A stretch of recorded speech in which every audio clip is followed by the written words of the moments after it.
guys, good morning. Ayan, so welcome back sa aking YouTube channel. So for this video guys, so mayroon na naman tayong sasagutan na mga katanungan galing sa ating viewers, yung comment po nila. So kasi ang goal natin guys ay makatulong sa mga gustong kumuha ng motor dito sa Motor Trade. Ayan guys, so before natin ito simulan, so shout out nga pala sa mga bago nating subscribers guys, sa mga viewers, right? At sa mga solid na supporters natin, and shout out po sa inyong lahat. And kung ikaw ay bago pa lang sa aking YouTube channel guys, so don't forget to subscribe my channel. Ayan, so ang goal po natin dito guys is makatulong tayo sa mga customer o gustong kumuha ng motor dito sa Motor Trade. Kapag ikaw ay isang or gustong kumuha ng motor guys, so itong channel is para sa inyo. So and marami po akong mga ginagawang video guys, mga tips kung paano at ano ang magandang gawin para mabilis ang pag-approve ng application nyo dito sa Motor Trade. Alright guys, so wag na natin itong patagalin guys. So tara, atin na itong sasagutan yung katanungan ng ating viewers. So let's go!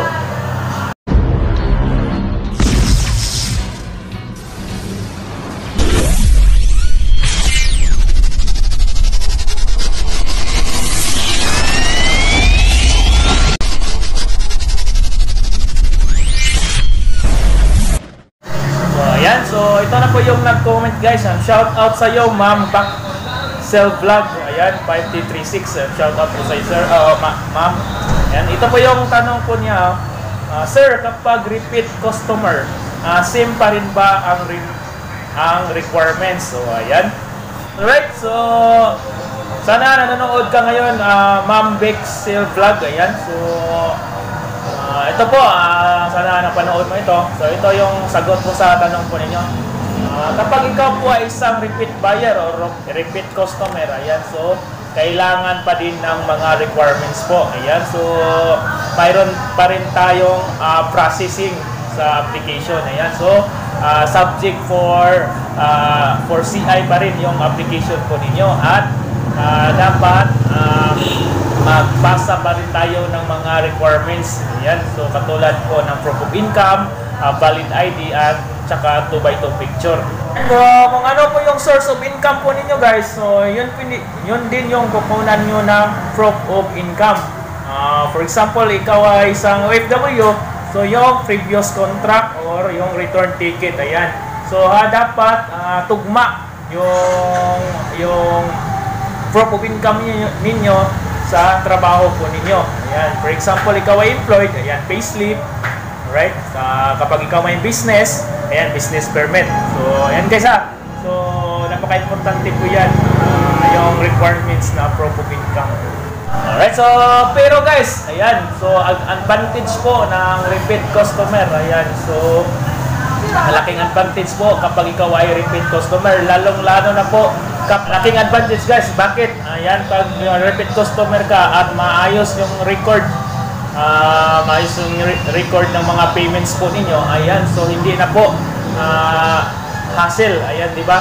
Pag nakita po ng bangko guys na maayos yung payments niyo, updated po kayo, so hindi na mahihirapan. Diretso na yan, ma-approve agad yan within this day kapag ikaw ay mag-apply ngayong araw. So, yan ang advantage po ng mga repeat customer. Siguraduhin nyo lang guys na maayos yung payments po ninyo, at syempre magdala din kayo ng mga requirements. So i-insert ko lang po ito. Ayan, so sa mga gustong kumuha ng motor dito sa Motor Trade, ayan, so sana mapanood nyo itong video guys. So malaking chance na ma-approve ka sa Motor Trade. Ayan, so dapat mapanood nyo itong video guys para mayroon kayong idea kapag mag-apply kayo ng motor dito sa Motor Trade. Alright guys, so basta yun ang isa, basta repeat customer o repeat buyer, ayan, so ipaprocess pa rin po yung application po ninyo. Ayan, so at titingnan po yung mga record po ninyo sa payments. Ayan, so dapat updated po kayo sa pagbabayad para hindi na po mahihirapan, no? Madali lang po pag-process ng application nyo sa Motor Trade kapag repeat customer po kayo.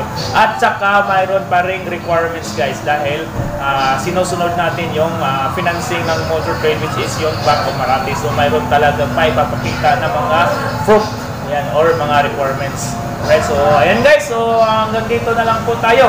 Ayan, so sa mga bago pa lang sa aking YouTube channel guys, ayan, so huwag niyong kalimutang pindutin yung subscribe button sa baba. Ayan, so pakihit na lang din po yung notification bell para lagi kang updated sa mga bago nating video i-upload. Basta guys, ang goal natin sa channel na ito is makakatulong tayo sa mga gustong kumuha ng motor dito mismo sa Mototrade. Ayan, so thank you very much guys, and ayan, huwag niyong kalimutang mag-comment, ayan, para sasagutin natin yan isa-isa. Ayan, so God bless, salamat po sa inyong